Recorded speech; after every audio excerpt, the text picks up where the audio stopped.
When you get cheated on, you lose your identity. And I want to say that again because it's important you hear what I'm actually saying. It's not just that you lose your relationship. It's not just that it hurts or that it sucks.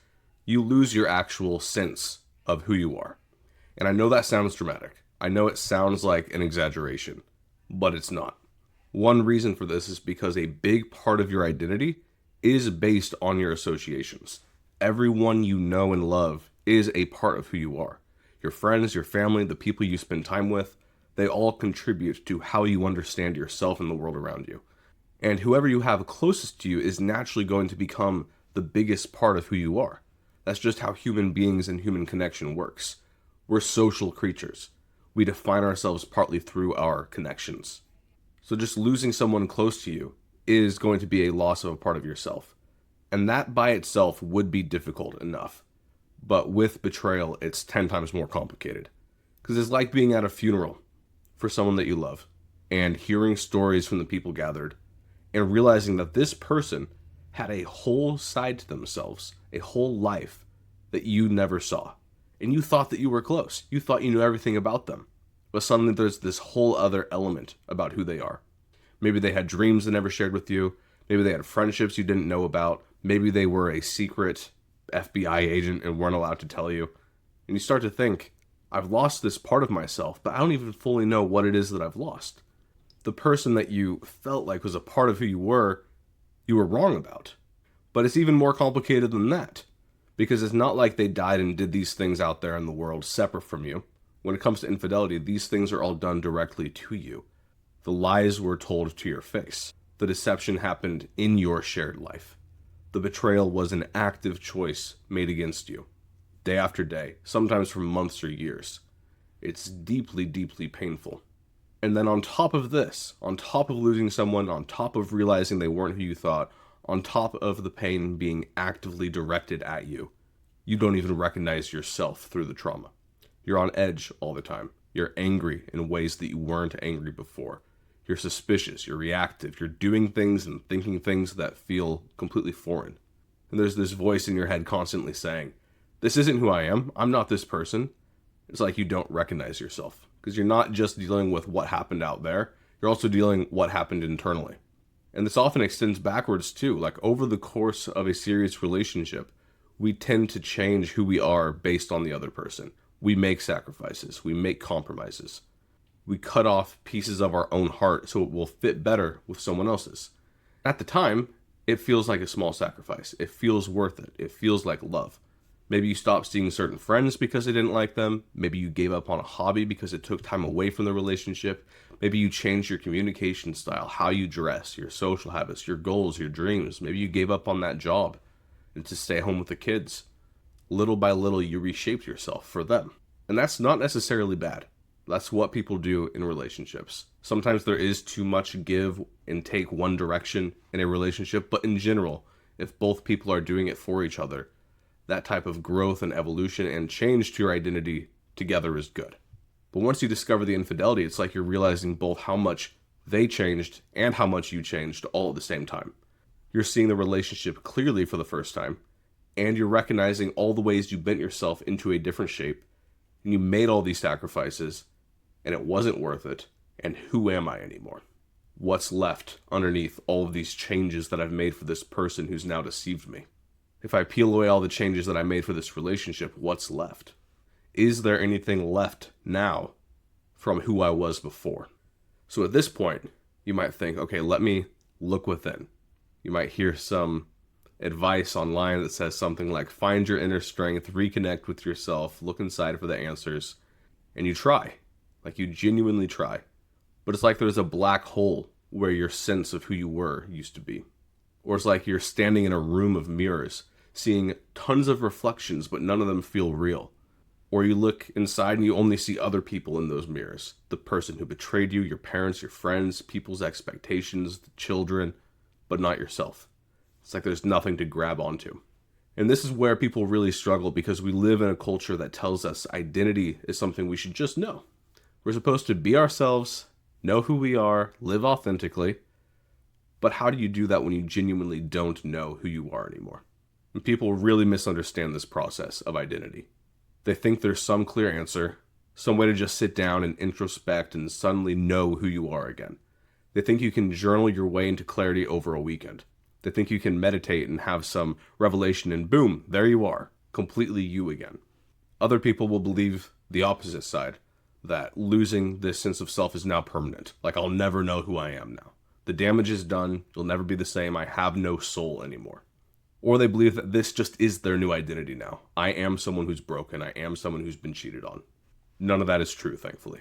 This confusion, this feeling of being lost, this feeling of not recognizing yourself, it's a normal part of recovery. It's not a sign that you're broken. It's not a sign that you're doing the healing wrong. It's actually an opportunity, even when it doesn't feel like one, to consciously rebuild who you are. We often stumble into our identity, but sometimes the world gives us these weird opportunities that suck to get to choose who we want to be. But again, I want to be really clear. This isn't just something where you snap your fingers and say, okay, here's who I am, and have it magically all click into place. It's often similar to being in your early 20s. You're venturing out into the world on your own. You might have a couple of years of living by yourself under your belt. And all that you really have at your disposal is a bunch of dreams and ideas and trial and error. You don't fully know who you are at that stage in your life. And if you're in your early 20s listening to this, you might feel like you do, and that's completely fine. You're going to keep on discovering more layers, more depth, more nuance. You try different jobs, different friend groups, different cities, different versions of yourself. You experiment, you fail, you learn. That's how you kind of figure out who you are. And for a lot of us, we discover who we are in the rearview mirror. You don't sit down and decide, this is who I am. You go out and do things first, and then you're able to look back and see what resonates, what clicks, where do I really fit in.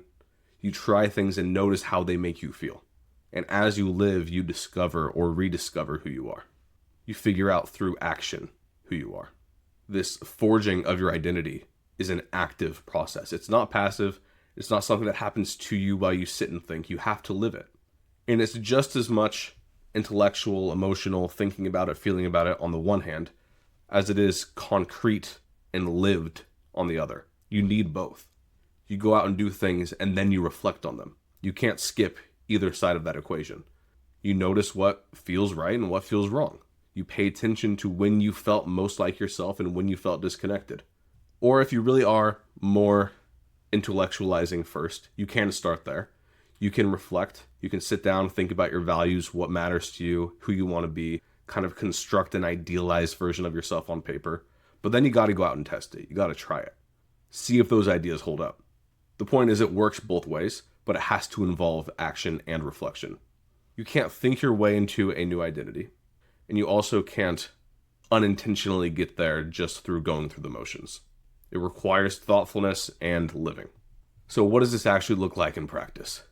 It might mean journaling, sitting down, exploring who you were before the relationship, who you are now, who you want to become, writing through the confusion. And the point isn't to get a perfect answer on paper, where you say, okay, I've finally externalized my soul.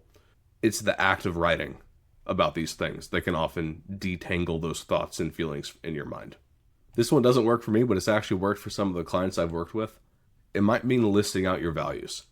Not the values that you think you're supposed to have, but the ones that actually matter to you. What do you care about? Apart from relationships, apart from what your ex wanted or expected, what feels important to you, just you, standing alone? It could be worth reconnecting with old passions.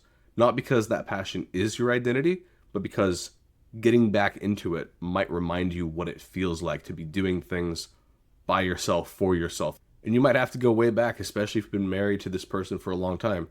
You might need to think of, what did I do in my free time when I was 14, when I was 16, when I was 20? Go way back if you have to. And just try those things. Again, not because that's the answer, but because getting yourself back into that mindset could be the answer. Or it could be trying completely new things. And this is important. So far, I've been speaking in a way that could lead some people to assume that the whole goal is to become again who you used to be. But I don't think that's the full answer. I think there's some element of stepping into a past version of you that is helpful. But I think for most people who they end up being after healing from all this is different from both who they were in the relationship and from who they were before the relationship. And it's likely a mixture of those plus brand new things. So try brand new things, because the person you're becoming isn't the person you were before. Sometimes the trauma changes you, and that's okay. You might discover new parts of yourself that you never knew existed. New hobbies, new interests, new communities, just new ways of moving through the world. And as you start doing all this stuff, set small goals that align with the values and person that are starting to come to the surface. Not huge life-changing goals, but small ones, manageable ones. I'm going to try that art class. I'm going to try getting into running. I'm going to reach out to that old friend. I'm going to spend Saturday doing something just for me. Basically, take the things I've talked about and make them concrete goals, to do items. Put them on the calendar, like commit to them. Again, these won't be the answer. It's the fact that you're choosing things for yourself that makes all the difference. And then definitely consider therapy or coaching. Having professional support as you navigate these identity shifts can be incredibly valuable. Someone that can hold space for the confusion, who can help you sort through the complexity, that can help you distinguish between what is just the trauma and what is your real identity that's emerging through this. And try practicing self-affirmation as well. Regularly remind yourself that you're not defined by their choices, that you're defined by who you choose to be. Say it out loud if you have to. Write it down if you have to. Write it on sticky notes if you have to. Let it sink in even if it doesn't feel fully true yet.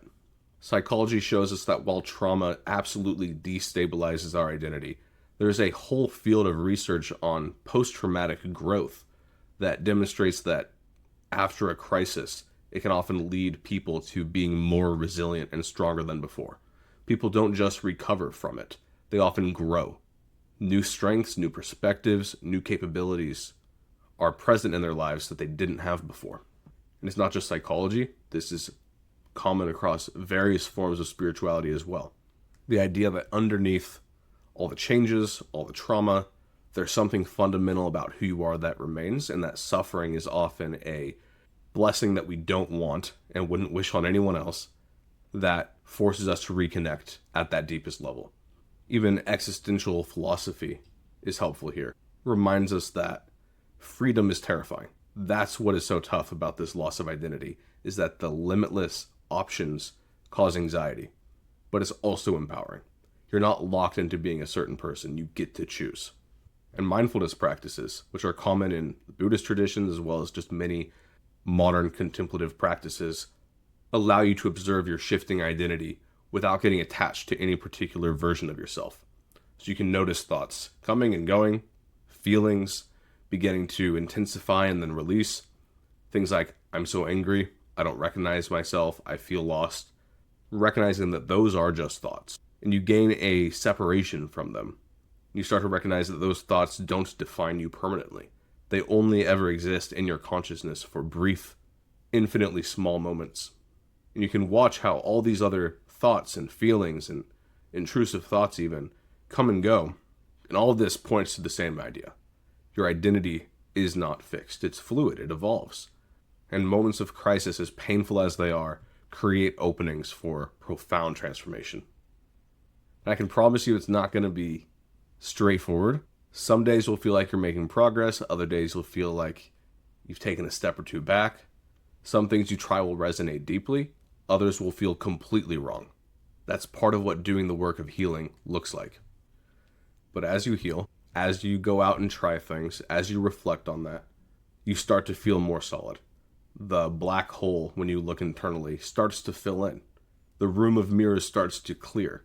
You start to catch glimpses of yourself, real glimpses, not just reflections of other people.